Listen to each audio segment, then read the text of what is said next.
Salut à tous, bienvenue sur une nouvelle vidéo tuto. Aujourd'hui on va faire la synchronisation des carburateurs, ou plus communément appelé synchro des carbus. Donc aujourd'hui je vais vous montrer comment on monte le synchro de carbu, ce qu'on a besoin comme outil, et tout ce qu'il faut quoi. Donc voilà, allez c'est tout de suite. Ok, donc voilà de ce qu'on va avoir besoin, de quelques manomètres. Donc, vous pouvez prendre ce modèle là que vous trouvez sur Amazon ou ailleurs. Moi j'ai pris celui-là parce que c'est celui qu'on m'avait recommandé. Donc là il y en a 4, c'est pour ceux qui ont des modèles de moto qui auraient 4 cylindres, mais bon 2 bon, ça me suffit, voilà.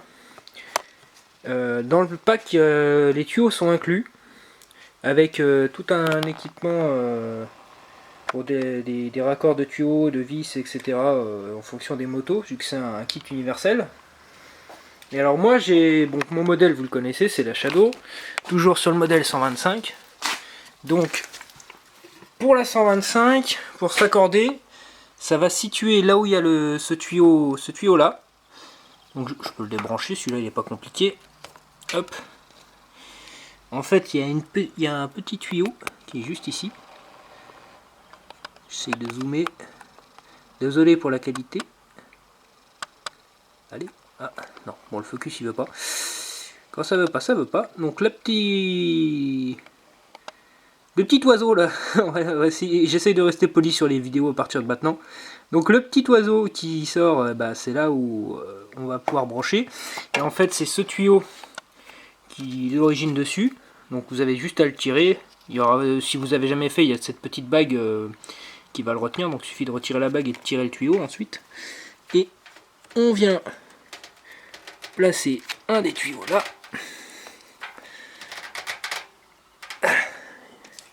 Fixé, oui c'est bien fixé, donc ça fait ça.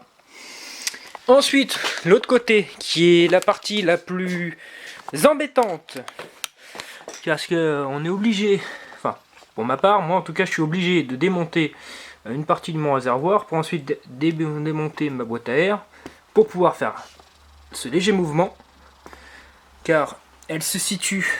Donc celui-là, je vais vraiment pas m'embêter à vous l'enlever parce que c'est assez embêtant en fait. Et compliqué, casse-pied. Casse-main surtout. Et donc en fait, il vient se visser là-bas. Et lui, c'est pas la même chose que l'autre côté. C'est une vis en fait qui bouge. Donc c'est pour ça qu'il nous donne ceci en plus. C'est que la partie vis, hop, on l'enclenche là où ça se visse. Là où était la vis avant. La vis, c'est une petite vis. C'est une toute petite vis. Un cruciforme. Qui se met là. Qui se met à la place du tuyau. Et donc, vous mettez votre embout en métal dedans. Avec le tuyau. Alors moi, pour ma part, j'ai mis le tuyau d'abord sur la partie métallique.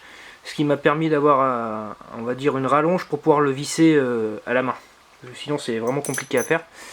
Donc ça, et après il y a la petite vis, je vais essayer de mettre un peu de lumière par là, la petite vis de réglage qui se trouve à peu près là où il y a mon doigt.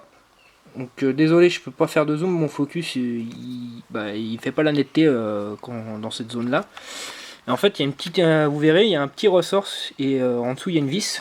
Donc moi je me sers pour réussir à le dévisser dans ce qu'on appelle un tome-pouce. Puis celui-là c'est un modèle spécial, ce qui veut dire qu'en fait il fait comme un tome-pouce cliqué, on va dire.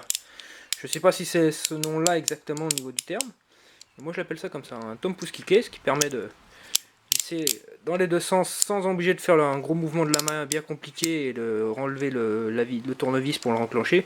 C'est-à-dire que vous laissez votre tournevis s'enclenche dans la vis, vous tournez, vous avez besoin de l'autre sens, enfin faites juste ça quoi, sans retirer la tête de la vis. Je sais pas si c'est clair ce que je dis, mais moi je me comprends, j'espère que vous arriverez à me comprendre. Si c'est pas le cas, désolé. Quand vous ferez le mouvement, peut-être que vous comprendrez ce que j'étais en train de dire, voilà. Et c'est tout ce qu'on aura besoin en fait. Donc un tournevis pour dévisser la vis, petite pince si jamais vous n'arrivez pas à déclipser la bague qui est de l'autre côté avec le doigt. Et une fois que tout ça est branché, Alors normalement, sur certains modèles quand vous avez les contours ça aide, mais comme là j'ai pas de contours, j'ai juste des vitesses, vous démarrez la moto. Je vais vous le dire avant d'accélérer parce que sinon vous n'allez pas m'entendre. Vous accélérez jusqu'à ce que les deux aiguilles arrivent à peu près au même niveau. Et ensuite vous verrez si c'est exact, si c'est bien ou pas. Si c'est synchro. Donc là, on va regarder.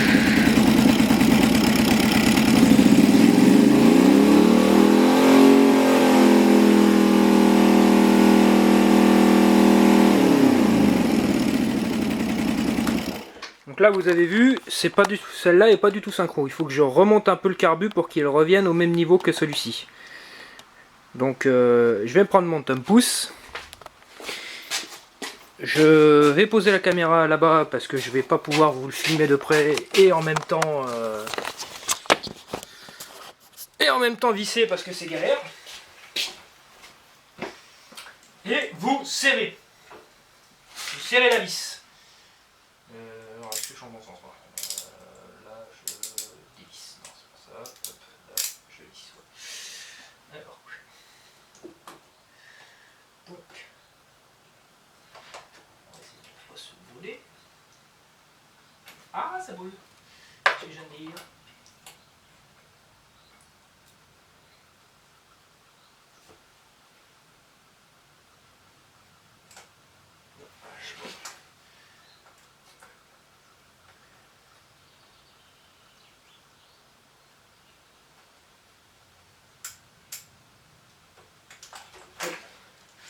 Ok, est-ce que...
Bon, ça ira bien comme ça pour mon réglage, pour moi. Parce que là, je pense pas, et puis je pense pas y arriver à faire mieux pour aujourd'hui. Donc voilà. Là, si je mets pas de contact, on va avoir du mal à démarrer. Hop. Voilà ce que ça va donner. Une fois qu'on a bien réglé, ça doit donner à peu près la même endroit l'aiguille, elle doit tomber. Donc pour que ça se stabilise, il faut accélérer. En fonction des motos, en tout cas sur la mienne, il faut que j'accélère pour que ça se stabilise. Et bah voilà quoi. Que dire d'autre hein.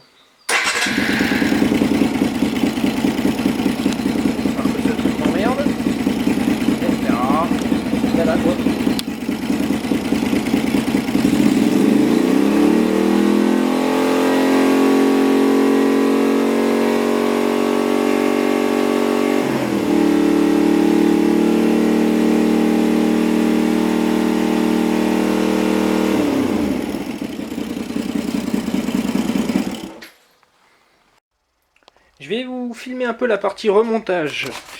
Comme ça, vous allez comprendre ici, surtout celui-là. On va faire celui-là.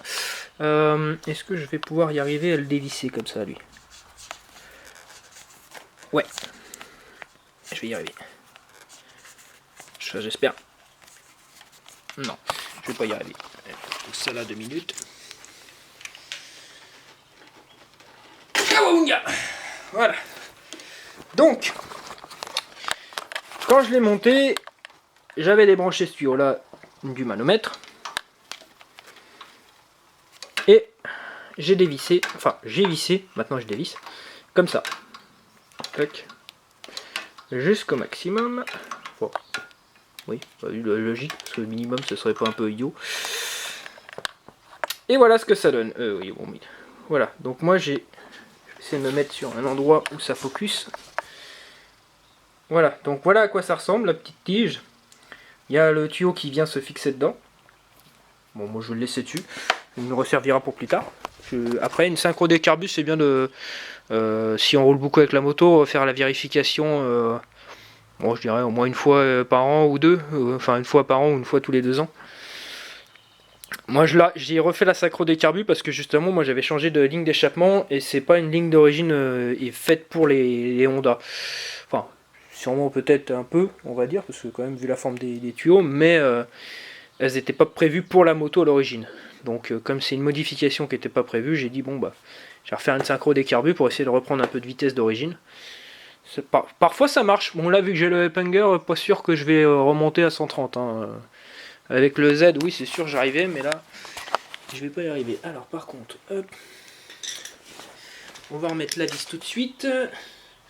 Alors je suis pas sûr que... Est-ce que je vais pouvoir réussir à filmer en même temps? Parce que là aujourd'hui je suis tout seul. Je vais essayer de caler ça comme ça. Hop. La vis, voilà.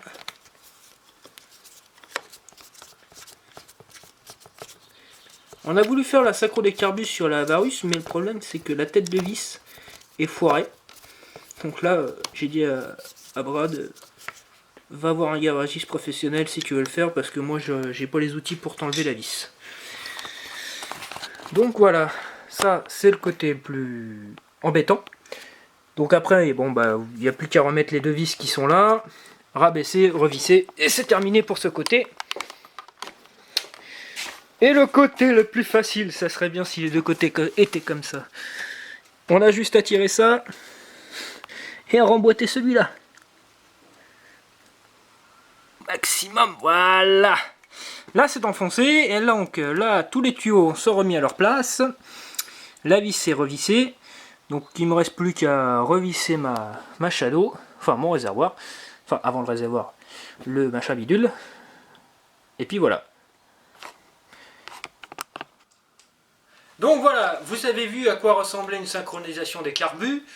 J'espère que ça vous aura plu et instruit pour ceux qui se demandaient comment faire, parce que moi j'avais trouvé une vidéo qui m'a expliqué un peu, mais c'était pas très bien détaillé.